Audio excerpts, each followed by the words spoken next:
That's called Hanna's departure. The family members have tears in their eyes when they welcome Kime back to the inn from his long journey. Thank you so much for coming. He understands the situation immediately. Time for departure is drawing near. Oh, hello. Hey, I'm the guy that Too kept soon. saying cocaine. Too soon. And cocaine. I'm watching both streams at once. Damn. But Human still, hands he here. knows this day would have come sometime, and not in the distant future. I might never see you again, she said to him with a sad smile when they left on his journey. Her smiling face almost transparent in its whiteness, so fragile, and therefore indescribably beautiful, as she lay in the bed. May I see Hanna now, he asks. The innkeeper gives him a tiny nod and says, I don't think she'll know who you are though. She hasn't opened her eyes since last night, he warns Kime. You can tell from the slight movement of her chest that she's clinging on to a frail thread of life, but it could snap at any moment. It's such a shame. I know you made a special point of coming here for her. Another tear glides down the wife's cheek. Never mind, it's fine, Kime says. He has been present at innumerable deaths. His experience has taught him much. Death takes away the power of speech first of all, then the ability to see. What remains to the very end, however, is the power to hear. Even though a person has lost its consciousness, it is by no means unusual for voices of family to bring forth smiles or tears. Kime puts his arm around the woman's shoulder and says, I have lots of travel stories to tell her. I've been looking forward to this day my whole time on the road. Instead of smiling, the woman releases another large tear and nods to Kime. And Hanna was looking so forward to hearing your stories. Her sobs almost drown out all her words. The shopkeeper says, I wish I could urge you to rest up from your travels before you see her, but Kime interrupts her apologies. Of course, I'll see her right away. There is very little time left. Hanna, the only daughter of the innkeeper and his wife, will probably breathe her last breath before the sun comes up. Kime lowers his pack to the floor and quietly opens the door to Hanna's room. Hanna was frail from birth. Far from enjoying the opportunity to travel, she rarely left town or even the neighborhood in which she was born and raised. This child will probably not live to adulthood, the doctor told her parents. To this tiny girl of extraordinary beauty, doll-like features, the gods had dealt an all too sad destiny. That they allowed her to be born the only daughter of the innkeepers of a small inn by the highway, which was perhaps one small act of atonement for such iniquity. Hanna wasn't able to go anywhere, but the guests who stayed at her parents' inn would tell her stories of countries and towns and landscapes and people that she would never know. Whenever new guests arrived at the inn, Hanna would ask, Where are you from? Where are you going? Can you tell me a story? She would sit and listen to their stories with sparkling eyes, urging them to new episodes with, and then, and then. And when they left the inn, she would beg them, please come back and tell me lots and lots of stories from faraway countries. She would stand there waving until the person disappeared far down the highway, give one lonely sigh, and go back to bed.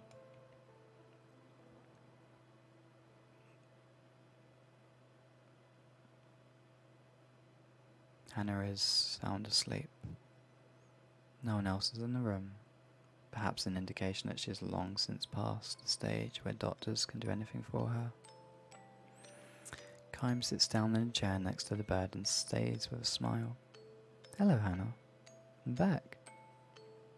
She does not respond. Her little chest, still without the swelling of a grown woman, rises and falls almost imperceptibly. I went far across the ocean this time, he tells her. The ocean on the side where the sun comes up. I took a boat from the harbour way, way far beyond the mountains I could see from this window.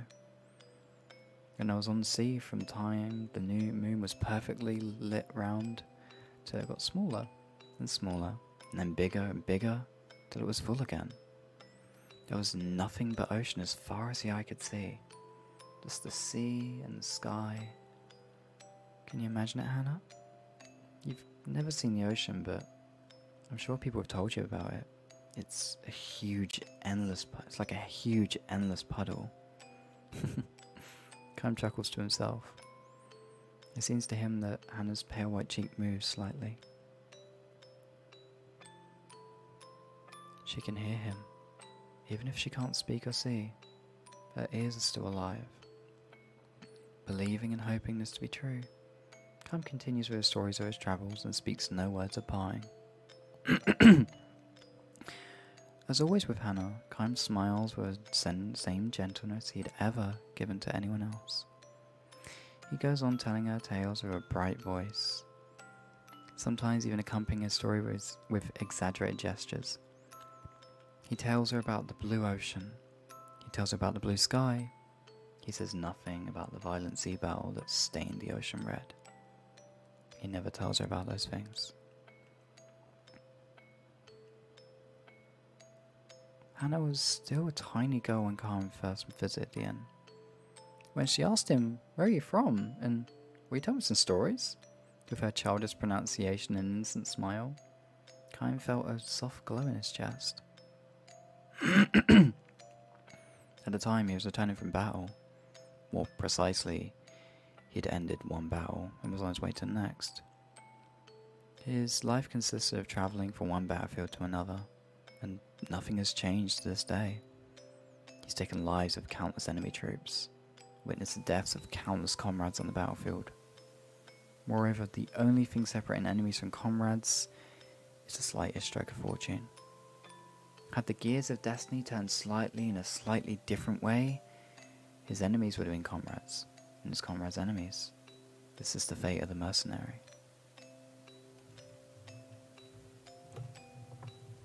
He was spiritually worn down and feeling unbearably lonely.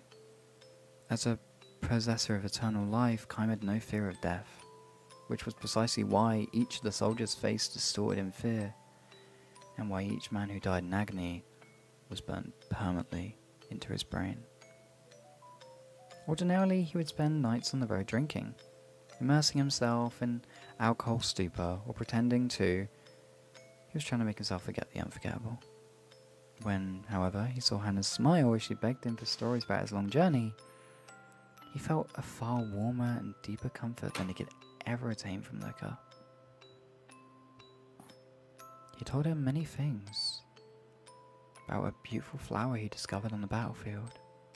About the bewitching beauty of a mist filling the forest of the night before the final battle.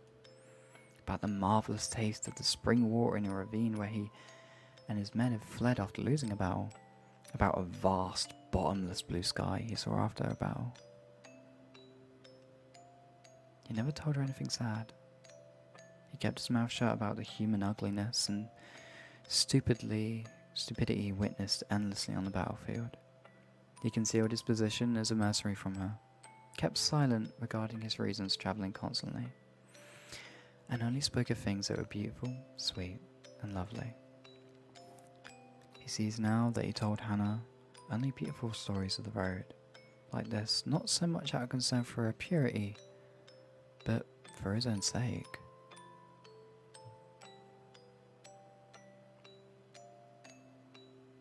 Staying in the inn where Hanna waited to see him turned out to be one of Kime's small pleasures in life.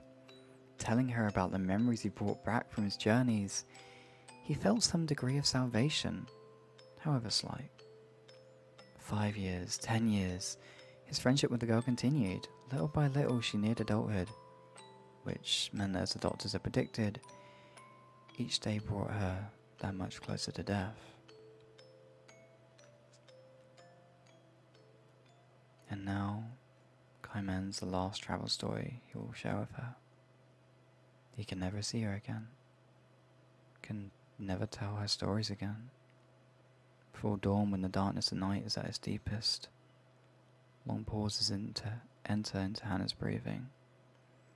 The frail thread of her life is about to snap as Kym and her parents watch over her.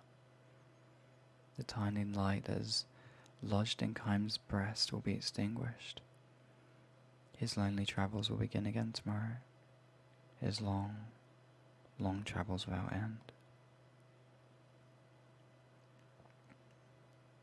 You'll be leaving on travels of your own soon, Hanna, Kym tells her gently. You'll be leaving for a world that nobody knows. A world that has never entered into any stories I've told you so far. Finally, you'll be able to leave your bed and walk anywhere you want to go. You'll be free. He wants her to know that death is not sorrow, but joy mixed with tears. It's your turn now. Be sure and tell everyone about the memories of your journey. Her parents made that same journey someday. And someday Hanna will be able to meet all the guests she'd known at the inn, far beyond the sky.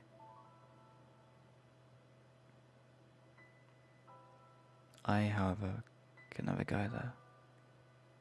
I can never escape this world. I can never see you again. This is not goodbye.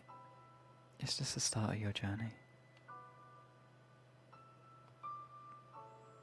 With his final words to her, we'll meet again.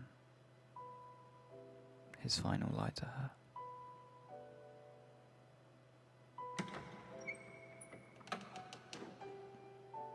Hanna makes her departure. Her face is transfused with a tranquil smile, as if she had just said, "See you soon." Her eyes will never open again. A single tear glides down her cheek.